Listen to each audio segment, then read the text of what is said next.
Assalamualaikum warahmatullahi wabarakatuh. Halo, perkenalkan nama saya Noviria Sastuti dari Prodi Pendidikan Guru Sekolah Dasar. Dalam video kali ini saya akan mempresentasikan tentang teknik penilaian, tes dan non-tes.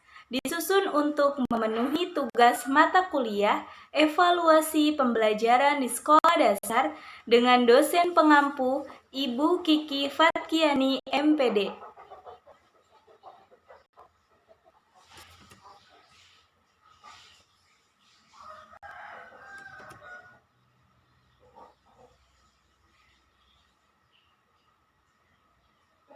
Pada presentasi kali ini, saya akan membahas tentang teknik penilaian tes dan non-tes.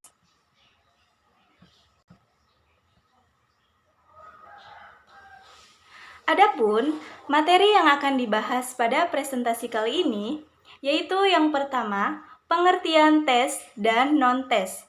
Yang kedua, jenis-jenis tes dan non-tes beserta kegunaannya. Lalu yang ketiga, kelemahan dan kelebihan tes dan non-tes. Lalu yang keempat, etika dalam tes. Kita langsung saja ke pembahasan yang pertama, yaitu pengertian tes. Apa sih yang dimaksud dengan tes?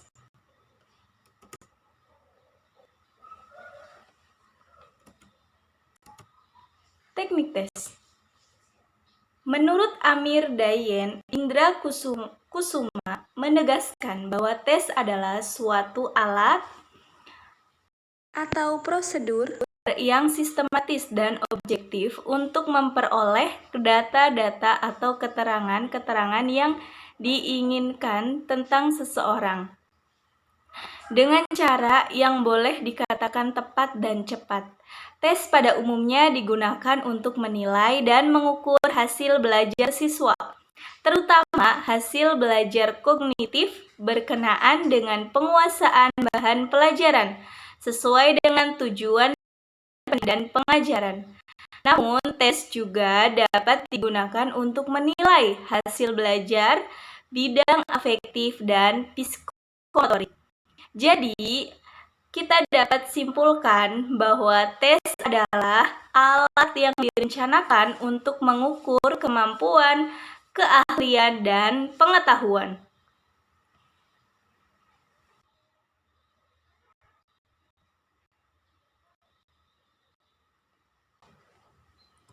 Selanjutnya, pengertian non-tes.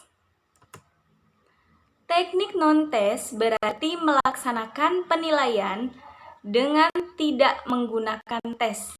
Teknik penilaian ini umumnya untuk menilai kepribadian anak secara menyeluruh, meliputi sikap, tingkah laku, sifat sosial, ucapan, riwayat hidup, dan lain-lain yang berhubungan dengan kegiatan belajar dalam pendidikan baik secara individu maupun secara kelompok. Kita akan lanjut ke materi yang kedua.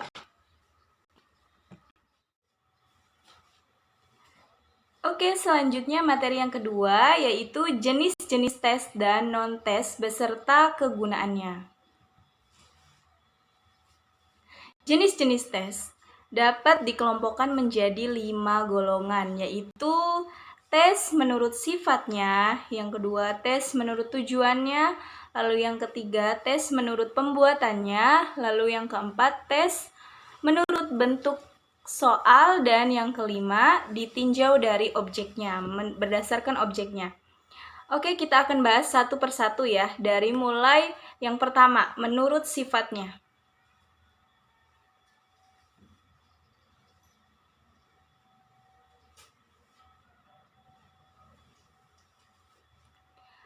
Yang pertama, menurut sifatnya, tes dapat dikelompokkan menjadi 2, yaitu yang pertama tes verbal. Tes verbal ini menggunakan bahasa sebagai alat untuk melakukan tes Tes verbal terdiri dari tes lisan dan tes tulis. Lalu yang kedua, tes nonverbal. Tes nonverbal yaitu yang tidak menggunakan bahasa sebagai alat melaksanakan tes, tetapi menggunakan gambar, memberikan tugas, dan sebagainya. Atau dengan kata lain, tes ini, tester menghendaki adanya respon dari teste, bukan berupa ungkapan kata-kata atau kalimat, melainkan berupa tindakan atau tingkah laku. Jadi, respon yang dikehendaki muncul dari teste adalah berupa perbuatan atau gerakan-gerakan tertentu.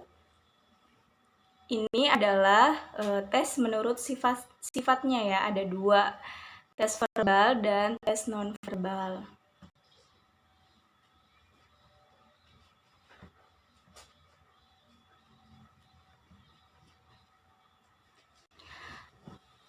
Yang kedua, tes menurut tujuannya. Nah, tes menurut tujuannya dibagi menjadi 6, yaitu yang pertama ada tes bakat, lalu yang kedua tes intelijensi, lalu yang ketiga ada tes prestasi belajar siswa, yang keempat tes diagnostik, yang kelima tes sikap, dan yang keenam tes minat. Kita akan bahas satu persatu, yaitu yang pertama tes bakat. Apa sih yang dimaksud dengan tes bakat? Tes bakat yaitu tes yang digunakan untuk menyelidiki bakat seseorang. Tes bakat biasanya digunakan untuk mengetahui kemampuan dasar yang bersifat potensial. Lalu yang kedua, tes intelijensi. Nah, tes intelijensi itu tes yang dilakukan dengan tujuan untuk mengungkapkan atau mengetahui tingkat kecerdasan seseorang. Lalu yang ketiga, tes prestasi belajar siswa, yaitu tes yang dilakukan untuk mengetahui prestasi seseorang siswa dari mata pelajaran yang telah diberikan, sehingga adanya tes hasil belajar ini, guru bisa mengetahui apakah pelajaran yang telah diberikan mencapai tujuan dengan sesuai atau dengan target yang telah ditentukan. Nah, yang keempat, tes diagnostik. Tes diagnostik yaitu tes yang digunakan untuk menggali kelemahan atau problem yang dihadapi siswa, terutama kelemahan yang dialami siswa saat belajar. Tes diagnostik biasanya dilakukan dengan cara lisan, tertulis, perbuatan, atau berkombinasi dari ketiganya. Berdasarkan nama tes tersebut, diagnose yaitu pemeriksaan. Maka jika hasil pemeriksaan itu menunjukkan bahwa tingkat penguasaan peserta didik yang sedang diperiksa itu termasuk rendah, harus diberi bimbingan secara khusus agar mereka dapat diperbaiki tingkat penguasaan terhadap mata pelajaran tertentu. Yang kelima, tes sikap. Tes sikap yaitu untuk mengetahui sikap seseorang siswa terhadap sesuatu. Lalu yang keenam, tes minat, yaitu tes yang digunakan untuk mengetahui minat murid terhadap hal-hal yang disukai, sehingga melalui tes ini dapat diketahui apa yang disukai siswa.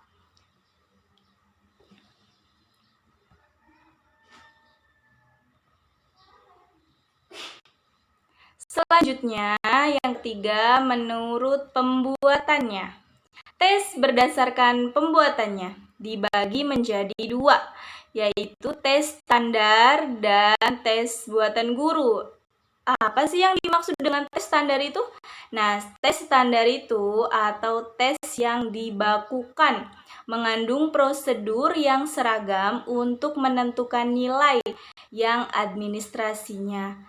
Tes standar bisa membandingkan kemampuan siswa dengan siswa yang lain pada usia atau level yang sama, dan dalam kasus perbandingan ini dilakukan di tingkat nasional. Biasanya tes ini dibuat oleh sekelompok tim yang ahli di bidang pembuatan tes. Lalu yang kedua, tes buatan guru. Tes buatan guru cenderung difokuskan pada tujuan instruksional untuk kelas tertentu. Tes buatan guru adalah tes yang dibuat oleh guru untuk kepentingan prestasi belajar. Selanjutnya, kegunaan. Kegunaan tes standar membandingkan prestasi belajar dengan pembawaan individu atau sekelompok. Lalu yang kedua, membandingkan tingkat prestasi siswa dalam keterampilan di berbagai bidang studi atau individu atau kelompok. Lalu kegunaan tes buatan guru itu yaitu untuk memerlukan seberapa baik siswa telah menguasai bahan pelajaran yang diberikan dalam waktu tertentu. Yang kedua, untuk menentukan apakah sesuatu tujuan telah tercapai dan untuk memperoleh suatu nilai. Selanjutnya, yang keempat, yaitu menurut bentuk soal.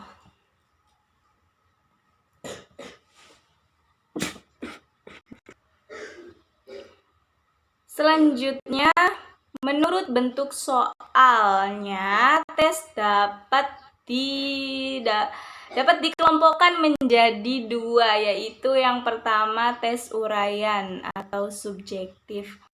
Secara umum, tes uraian adalah pertanyaan yang menuntut siswa menjawabnya dalam bentuk menguraikan, menjelaskan, mendiskusikan, membandingkan, memberikan alasan, dan bentuk lain yang sejenis sesuai dengan tuntutan pertanyaan dengan menggunakan kata-kata dan bahasa sendiri.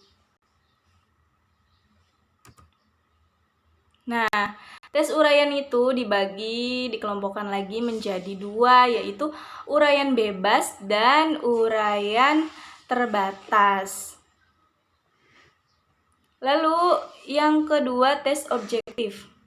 Tes objektif adalah tes yang dalam pemeriksaannya dapat dilakukan secara objektif.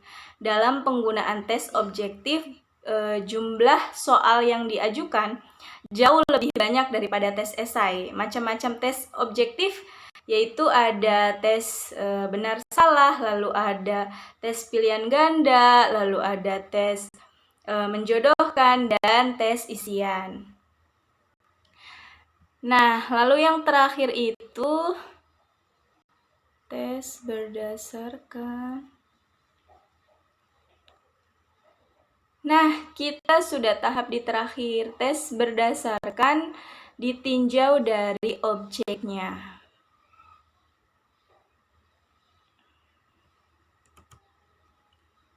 Tes berdasarkan objek yaitu ada dua. Yang pertama tes individual dan yang kedua tes kelompok. Tes individual yaitu suatu tes yang dalam pelaksanaannya memerlukan waktu yang cukup panjang. Kalau tes kelompok yaitu tes yang dilakukan terhadap beberapa murid dalam waktu yang sama. Itulah jenis-jenis tes. Selanjutnya yaitu jenis-jenis non-tes. Yang pertama ada observasi, lalu yang kedua ada wawancara, yang ketiga ada studi kasus, yang keempat ada skala penilaian, yang kelima ada angket, yang keenam ada daftar cocok atau biasa disebut dengan checklist. Nah, sebenarnya banyak ya di jenis-jenis non-tes ini, tetapi saya hanya memaparkan beberapa saja yang saya ketahui ya. Yang pertama yaitu ada observasi. Observasi adalah suatu teknik yang dilakukan dengan cara mengadakan pengamatan secara teliti serta pencatatan secara sistematis. Ada 3 jenis observasi biasanya, yaitu yang pertama observasi langsung, yang kedua observasi alat atau tidak langsung, yang ketiga observasi partisipasi. Lalu yang kedua wawancara. Wawancara adalah salah satu alat evaluasi jenis non-tes yang dilakukan melalui percakapan dan tanya jawab, baik langsung maupun tidak langsung dengan siswa atau peserta didiknya. Yang ketiga, studi kasus. Studi kasus yaitu adalah studi yang mendalam dan komprehensif tentang peserta didik, kelas atau sekolah yang memiliki kasus tertentu. Misalnya peserta didik yang sangat cerdas, sangat lamban, sangat rajin, lalu sangat nakal atau kesulitan dalam belajar. Studi kasus sering digunakan dalam evaluasi, bimbingan, dan penelitian. Lalu yang keempat, skala bertingkat atau skala bertingkat ini ada dua ya sebenarnya. Ada skala penilaian dan skala sikap. Nah, skala bertingkat ini skala yang menggambarkan suatu nilai yang berbentuk angka terhadap sesuatu hasil pertimbangan. Sebagai contoh, skor yang diberikan oleh guru di sekolah untuk menggambarkan tingkat prestasi belajar siswa. Nah, lalu yang kelima itu ada angket.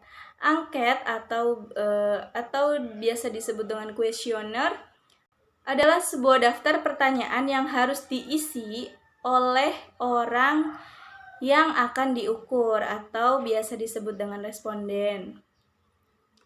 Lalu yang keenam, daftar cocok atau checklist. Daftar cocok adalah deretan pertanyaan atau yang biasanya itu singkat-singkat di mana responden yang dievaluasi tinggal membubuhkan tanda cocok atau checklistnya di tempat yang sudah disediakan seperti pada gambar yang saya contohkan di PowerPoint.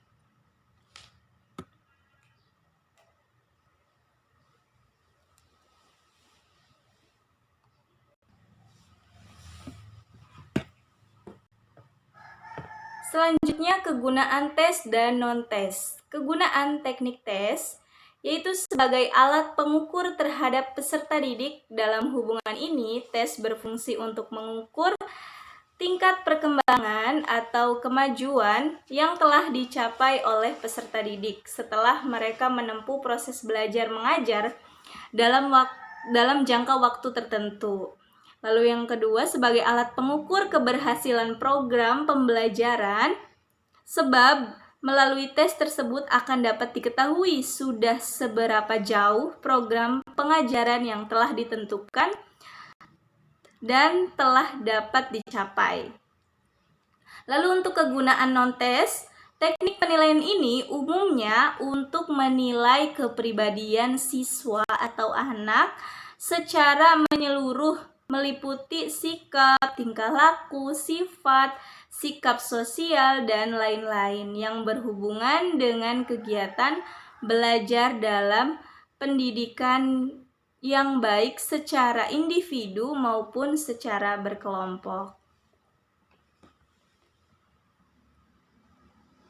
Materi selanjutnya yaitu kelebihan dan kelemahan tes dan non-tes. Teknik tes, kelebihannya yaitu yang pertama, mudah disiapkan dan disusun. Lalu yang kedua, mendorong siswa untuk berani mengemukakan pendapat serta menyusun kata dalam bentuk kalimat.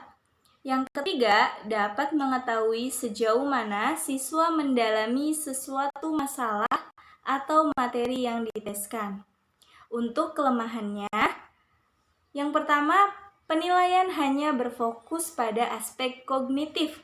Lalu yang kedua, materi dan keterampilan yang sangat terbatas tidak memerlukan nalar dan keterampilan pemecahan masalah.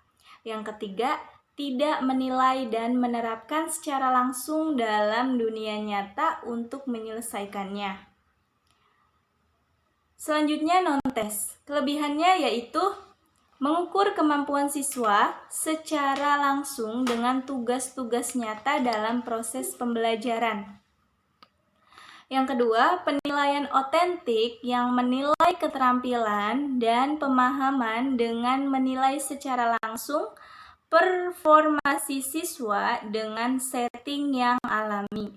Yang ketiga, dengan menggunakan non-tes, guru bisa menilai siswa secara komprehensif bukan hanya dari aspek kognitif saja, tetapi juga afektif dan psikomotoriknya.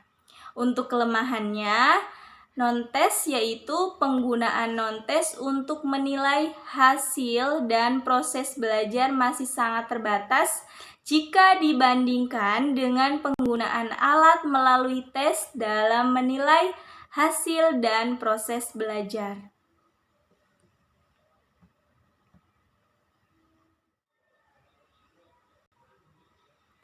Materi selanjutnya yaitu etika dalam tes.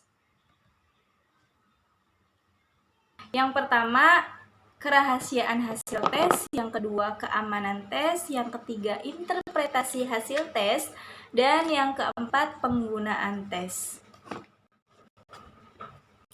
Jadi, kesimpulan pada presentasi hari ini yaitu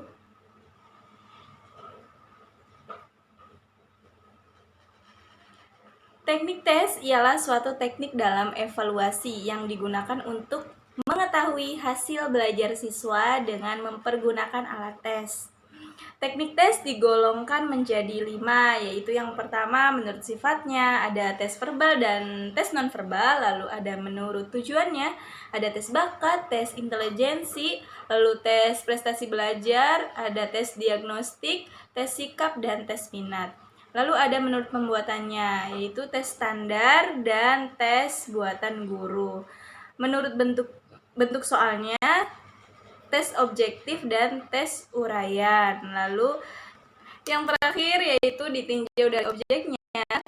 Tes menjadi 2, yaitu ada tes individual dan tes kelompok. Itu beberapa penggolongan teknik tes. Nah, selanjutnya yang kedua, teknik non-tes berarti melaksanakan penilaian dengan tidak menggunakan tes. Jenis-jenis teknik non-tes ada observasi, lalu ada wawancara, angket, daftar cocok, skala penilaian, skala sikap, lalu ada studi kasus, dan lain sebagainya. Masih banyak jenis-jenis teknik non-tes.